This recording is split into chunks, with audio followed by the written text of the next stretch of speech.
2월 28일 정치권의 뜨거운 말말말 강아랑의 정치톡 시작하겠습니다. 오늘의 첫 번째 정치톡은 기획된 결과입니다.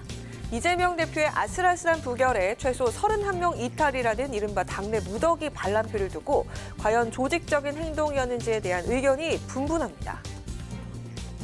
그냥 우연히 합산된 그런 숫자가 아니고 어느 정도 3355 교감을 이루어진 것은 맞을 겁니다. 그러나 가볍게 생각해서는 안 될 일이라고 생각합니다. 기획된 투표로 가지 않았느냐 이렇게 좀 해석도 가능한 것이죠. 의원총회에서 그런 의견이 없다가 이게 표로서 딱 나왔다는 것은 어떤 의도가 좀 있지 않았냐. 압도적 부결을 자신했던 민주당 지도부에서도 이렇듯 의견이 엇갈렸습니다. 이 대표를 향한 미안함과 함께 지도부 스스로를 향한 자성의 목소리도 나왔습니다. 하지만 결국 무시할 수 없는 30표 이상의 이탈을 두고 여전히 해석은 분분한 상황. 부결을 주장했던 비명계 의원들이 일종의 틀이 그랬다는 얘기거든요. 어떻게 보면은 저열하고 그러면서 가장 겉으로는 이제 난폭한 이 충돌이 기다려지고 있는 거죠. 어떤 식의 분명한 의사표명인 것 같긴 한데 그게 조직적으로 이루어진 건지는 그거는 이제 제가 알 수 있는 단서가 전혀 없습니다.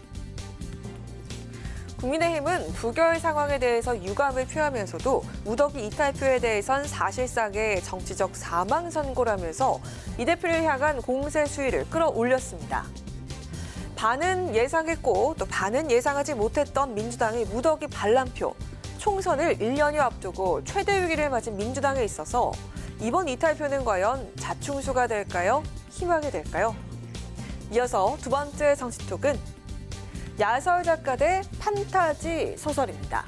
장해찬 국민의힘 청년 최고위원 후보가 과거에 쓴 소설이 가수 아이유를 성적 대상화했다는 논란에 휩싸였습니다. 지난 2015년 묘제라는 필명으로 낸 바 있는 장 후보의 판타지 무협 소설이 화근이 된 건데요. 어제 열린 토론회에서도 이준석희 이기인 후보와 친윤계로 꼽히는 장해찬 후보 간의 치열한 신경전이 벌어졌습니다.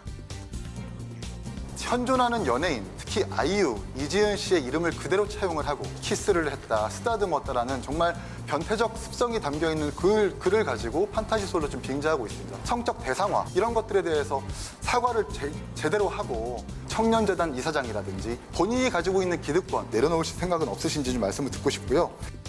저는 100% 허구인 판타지 소설을 썼고 이기인 후보가 교주처럼 모시는 이준석 씨는 본인의 성상납 의혹을 무마하려고 측근 보내서 7억 각서를 현실에서 썼습니다. 성상납 의혹으로 기소 의견 송치되어 있는 이준석 대표에게는 한마디도 못하는 내로남불 천하용이니 100% 허구인 판타지 소설에 대해서 도덕적 잣대를 들이대겠다. 소설 속에 등장하는 주인공의 이름이 가수 아이유의 본명인 이지은이라는 점이 문제가 되자 앞서 이준석 전 대표는 아이유 팬들을 향해서 사죄를 표하면서 장해찬 후보를 사실상 저격하고 나선 바가 있습니다. 이에 대해 성상납 의혹으로 응수한 건데요. 이에 장 후보 캠프 선대위원장을 맡은 서민 당국대 교수가 아이유가 이지은인 걸 아는 사람이 얼마나 되겠느냐면서 소설은 소설일 뿐이란 논리로 장해찬 후보를 두둔하기도 했습니다. 특정 연예인이 연상되어서 그 팬분들 우려하신 부분에 대해서는 저도 죄송스럽게 생각합니다만 웹소설이나 판타지 소설을 야설이라고 비하한 것에 대해서는 작가들 입장에서도 유감을 좀 표해야 될 것 같고요. 야설 작가라면서 공격하는 상대 측과 판타지 소설일 뿐이며 이준석 전 대표의 성상납 의혹을 들고 나선 장해찬 측.